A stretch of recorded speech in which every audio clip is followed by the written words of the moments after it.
So today we're going to talk about a disturbing film that came out in 2007, The Girl Next Door, based on Jack Ketchum's novel The Girl Next Door and the real-life murder case of Sylvia Likens. Friends, this film is deeply disturbing. If you have a weak heart, I recommend you don't watch this video. If you're new to our channel, please subscribe and press the bell icon for notifications. The film begins with a middle-aged man named David. He's a businessman. As David is coming out of his office, he notices a homeless man walking by. Suddenly, a car hits the homeless man and drives off. David rushes over and performs CPR, saving the man's life. David says that if he could take that man's place, he would, because he's seen so much pain in life. He returns home and pulls out a painting that reminds him of the summer of 1958, when he was just a child. The story then shifts into a flashback, where we see what David experienced that made him unafraid of death. David is catching crayfish by the river when a girl comes along and starts catching crayfish with him. David notices a scar on her hand and asks her about it. She explains that her family was in an accident that killed her parents. She also has a little sister, Susan, who has polio, and the scar is from that same accident. As she starts to leave, David asks where she's going. She tells him that she's come to stay at her Aunt Ruth Chandler's house because she has no one left. David replies, "Then we're neighbors." At Ruth Chandler's home lives a single mother, Mrs. Ruth Chandler, and her 3 sons, Donnie, Willie, and Ralphie. David spends most of his time at the Chandler's house because he's good friends with Ruth's sons, and she never tells him to leave. When David visits, he asks Ralphie about Meg. Ralphie tells him she's not his real sister, she's his stepsister, and there's a big difference between the two. He also says his mom believes it's a good thing the 2 girls came to stay with them. Later they all go out to play a game with some neighborhood kids. In the game, a girl is blindfolded and must find and hit the others using only an apple. When the girl loses, the boys ask her vulgar questions. That night, David meets Meg again and they go swinging. Meg tells David that Ruth often gets angry with her and doesn't treat her well. The next day, David goes to Ruth's house, where she's telling the boys about how she used to go to carnivals to watch hoochie coochie dances when she was their age. She explains how girls would lift their skirts and dance. Ruth gives her sons total freedom to talk dirty, drink beer, and more. She takes the boys to the fair and tells Meg to take care of the house. That night, the boys are at their camp talking about girls. They decide to sneak a peek at Meg while she's changing. David disagrees with the plan. They climb a tree to look through the window but fail to see anything because Meg turns off the light. The next day, Ruth teaches the boys how to burn off silkworms from the tree and then tells Meg to do it. Meg refuses, so Ruth yells at her and orders her to help Susan wash clothes. Later, David is at a restaurant eating a burger when Meg shows up. She asks if he can buy her one too, telling him she hasn't eaten in 2 days. Ruth doesn't feed her because she thinks Meg is getting fat. Meg also tells him she used to paint, but Ruth won't let her anymore. David asks her to paint something for him and they hold hands. The next day, David sees Ruth forcing Susan to strip.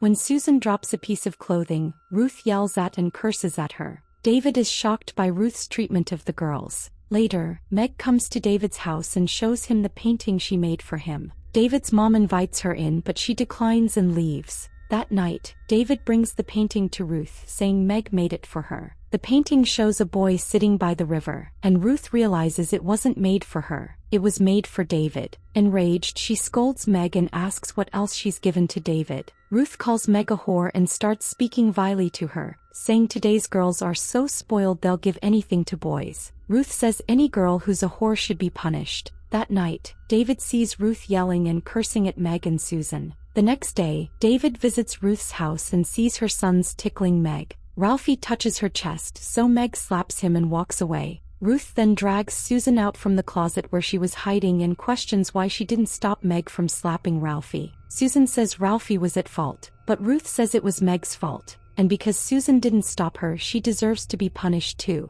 She orders Susan to lie face down, lifts her frock and whips her with a stick. When Meg tries to stop her, the boys restrain her. Ruth tells Meg that if she misbehaves again, her sister will suffer the consequences. While David and Ralphie are eating ice cream, they see Meg talking to a police officer. Ralphie runs and tells Ruth. Ruth calls Meg and Susan in and scolds them. Willie slaps Meg and asks how she dared to go to the police. Ruth tells Meg that no one will help her and that now she'll really start being cruel. The next day, the boys talk about playing a game with Meg again, but David is against it. That night, David asks his parents for permission to sleep over at the Chandler house, and his dad allows him. David goes to Ruth's house and sees that Meg is blindfolded and tied up in the basement. Books are placed under her feet, and Ruth demands she confess her sexual experiences. But Meg has never done anything like that, so she stays silent. Willie removes the books, forcing Meg to struggle to stay upright. According to them, it's just a game, where Meg has to answer their questions. Willie then strips her completely naked and demands she confess. Meg says she has nothing to confess. When Donnie moves to touch her, Ruth stops him and says there's no need to touch a filthy whore. Ruth tells Meg that if she doesn't behave, Susan will take her place. Frightened, Meg agrees to cooperate and they all leave. That night, the boys plan to sneak into the basement to touch Meg. Willie offers her water in exchange for letting him touch her body. Meg initially agrees and he gives her water, but then she refuses and warns them that if they touch her, she'll scream and wake Ruth, who will beat them all. Frightened, they leave. David loosens Meg's ropes so she can stand better. The next day, Ruth feeds Meg bread, but Meg is too weak to swallow it. Ruth throws a teacup at her and says that since she broke the cup,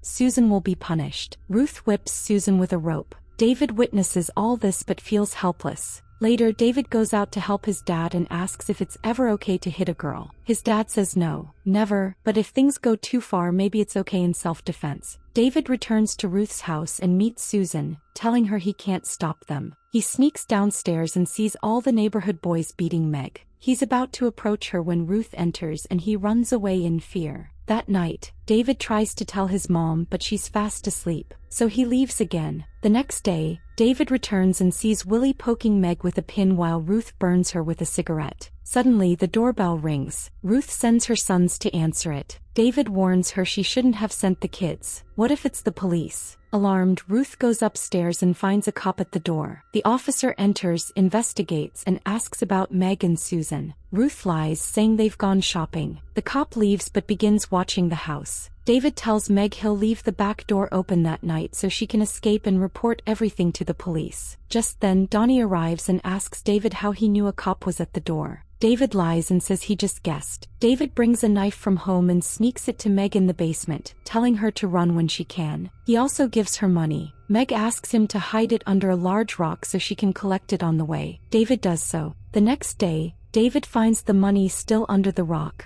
realizing Meg never escaped. He rushes to Ruth's house and sees that Ruth is forcing her son Willie to rape Meg. She announces to everyone that Meg tried to escape the previous night, so she deserves this punishment. She then tells David to rape Meg too. David refuses, telling her what she's doing is wrong. Ruth says a child can't teach her about right and wrong. She then heats a pin and carves into Meg's thigh that she's a whore. She says Meg can still attract men, so they need to do something to make her undesirable. Ruth takes a burner and begins burning Meg's private parts. David tries to escape, but the boys catch him and knock him out. When David wakes up, he finds himself tied up.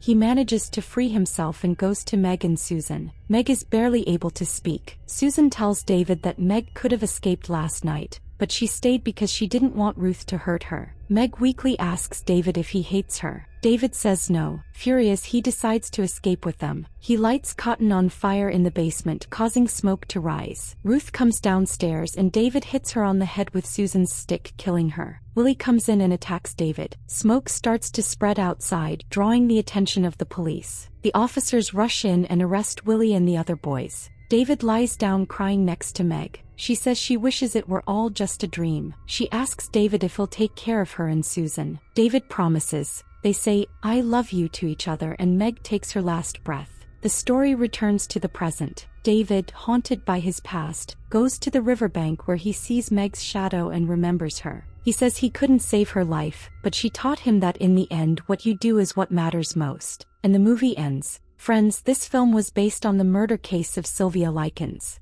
But what happened in the film is nothing compared to what Sylvia endured in real life. Sylvia's parents worked in a traveling carnival, but their marriage was falling apart and they were struggling financially. After getting a job, her parents sent Sylvia and her sister Jenny to stay with Gertrude Benasuski, promising her $20 a month to take care of them. Gertrude was a depressed woman with 7 children from different fathers. She had divorced multiple times and had 4 miscarriages. When Sylvia and Jenny moved in, things were fine at first, but after a month, Gertrude showed her true colors. She would beat the girls for small things. Gertrude was mentally unstable because of her past, and she would take out her frustrations on Sylvia and Jenny. One day when her daughter Paula became pregnant, she blamed Sylvia, claiming Sylvia had corrupted her daughter. She beat Sylvia brutally, burned her with cigarettes, and forced neighborhood kids to torture her. She even made Sylvia eat human waste. Her son went so far as to insert a full glass Coke bottle inside Sylvia, which made her seriously ill. Gertrude tied Sylvia up in the basement and tortured her daily. When social workers came to investigate, she lied and sent them away. She used a pin to carve into Sylvia's stomach. "I'm a prostitute and proud of it." After enduring this horrific abuse, Sylvia died on October 26 from shock, malnutrition, and brain hemorrhage. Jenny escaped and reported everything to the police, and Gertrude and her children were arrested. Gertrude was sentenced to life in prison but was released after 20 years. She changed her name and moved elsewhere, but karma caught up with her. She died of cancer 5 years later. She never admitted to what she did to Sylvia. May Sylvia's soul rest in peace.